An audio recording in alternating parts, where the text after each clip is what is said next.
ons verwelkom vanoggend vir professor Habib, Wits se Vise-kanselier en Hoof. En hy kuier vanoggend saam om oor die ongelooflike jaar wat die Akademiese Universiteit gehad het te gesels. So good morning, Professor Habib, and thank you so much for joining us. This is a huge honor and privilege. Thank you for having me. It's lovely being here.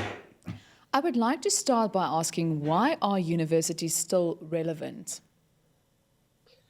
Well, it seems to me that, universities are effectively the midwife of societies. They produce effectively the new generation of leaders. They produce the new generation of professionals. They produce the new generation of citizens for society as a whole. I know people speak about the possibility of an online university, and I think that these commentaries too easily forget that the university plays an important important institutional fabric in society. So universities just don't produce professionals. What they do is enable networks to be built. Somebody comes to a university, they make friends, they're part of political activity, they're part of social activity, and those things live with them for life. Most people will tell you that formal skills, formal professional skills, you can learn in many settings. It's the soft skills that transform people into great citizens, that transform them into great leaders. And it is those soft skills that happen in the face-to-face interactions. So I think universities are here to stay. I think they're going to transform. I think what you're going to see is a much more blended learning approach where part of your academic program is online, part of it is face-to-face, and we move between the two. That I think is going to happen. But I think those who've called the death knell of the university are too easily jumping on the bandwagon of something that's wrong. Frankly, people have been calling the end to the university for the last 1,000 years, and it survived. And it will survive this pandemic and this disruption to digital education. While referring to the pandemic, I would also like us to refer to the COVID-19 vaccine tests and research recently conducted. What would you like to say about that? Well, again, that I should have said that's the other fundamental reason for a university. The university is about producing knowledge. It's about producing cutting-edge knowledge.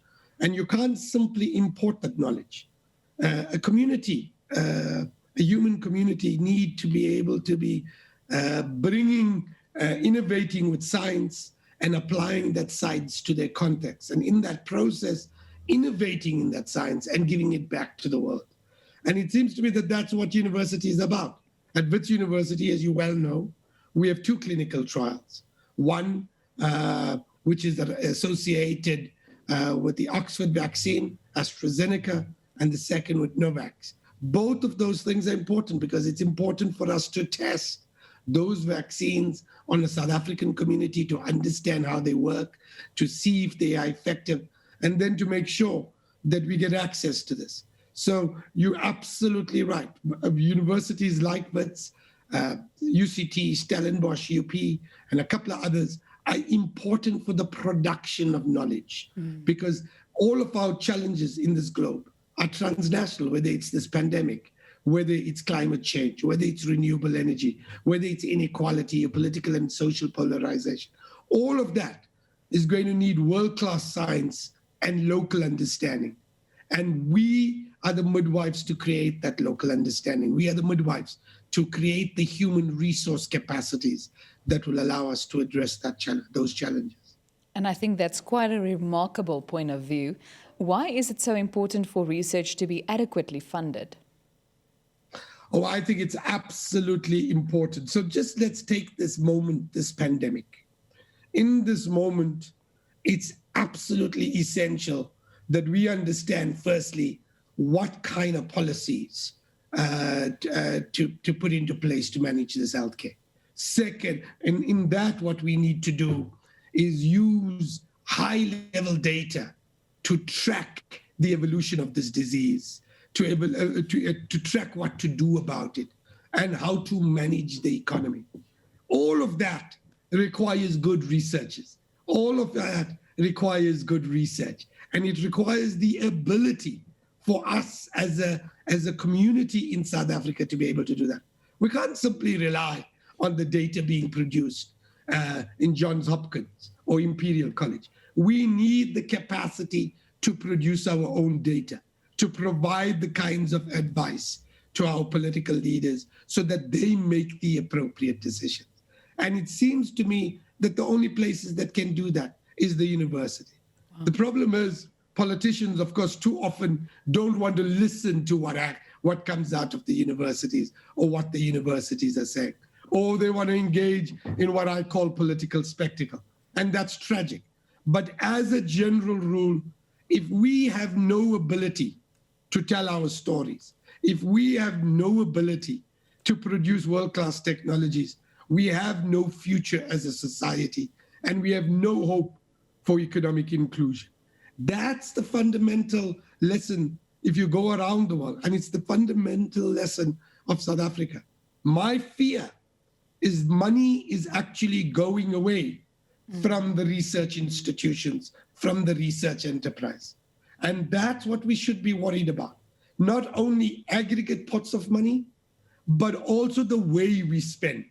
The way we spend is actually taking resources away from the very institutions that are at the heart of producing research in South Africa. Wits, UCT, Stellenbosch, UP.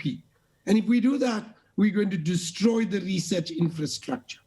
And that's the message that we need to start sending out to everybody. We also need to start appointing, I say, people in government, people in our portfolio committees, in our department, who actually understand the university, who understand what a university enterprise is. Too many of our politicians have no understanding of the portfolios they manage. And that's a tragedy, and it's going to destroy our society unless we get a handle on this. Especially when referring to transparency as well. But we will continue this discussion right after the news. And I would like to welcome you, Professor Habib, and I would like to ask you what types of research should be undertaking? So I think that we need all types of research. Clearly, 70 to 80% of research in South Africa is applied of one kind or the other. It is striking that most people worry about and speak about the esoteric research, abstract research. That's important. The pioneering work, the foundational work that serves, if you like, as the foundation for much of the applied and technology of the current era was done in the 60s, 70s, and early 80s. And we shouldn't forget that, and we need to do that. But that's only about 15% of the kinds of research that happens in South African universities. The vast majority of research has an application of one kind or the other. And that is as it should be in South Africa in this historical moment, given the challenges that we have. The universities have a full range of research, running from the social sciences and the humanities that focus on telling South Africa's stories of all of its people. There's some incredible innovative work happening in literature, in history, in philosophy, really cutting edge stuff, in part because South Africa is such an incredible social laboratory. It's such a complex place. And all of the contradictions of humanity are located in this single social entity. And in the social and spatial milieu, you can see all of this cauldron of human energy. And it's become a fantastic place for the study of the social sciences and humanities. But we also have some incredible work in public health, in the medical sciences. We've got some incredible universities focusing on schools of pools of research in physics and in chemistry. There's some incredible work done in the data sciences. So South Africa should be doing all of this because in a sense, if we're going to address the transnational challenges of our time, what is important is you're never going to address that from a single discipline. If you want to address this pandemic, just think about it. You're going to need vaccines. You're going to need drug therapies. You're going to need an understanding of the social sciences on how we manage communities to engage in masks and social distancing and washing their hands, to encourage all of that, to understand the kind of cultural practices that mitigate and undermine that. And most importantly, or if not as importantly, the economic policies that need to accompany a pandemic so that you don't destroy society. You don't save them from a virus and then kill them through starvation by destroying the economy. You're going to need that complexity in any of the transnational challenges we have. And so we need to reimagine the solutions of these from multiplicity of disciplines. And this is why South African institutions need to focus on all of it. And we are so proud of this university, well, all universities in South Africa. Thank you so much for making the time and for speaking to us this morning.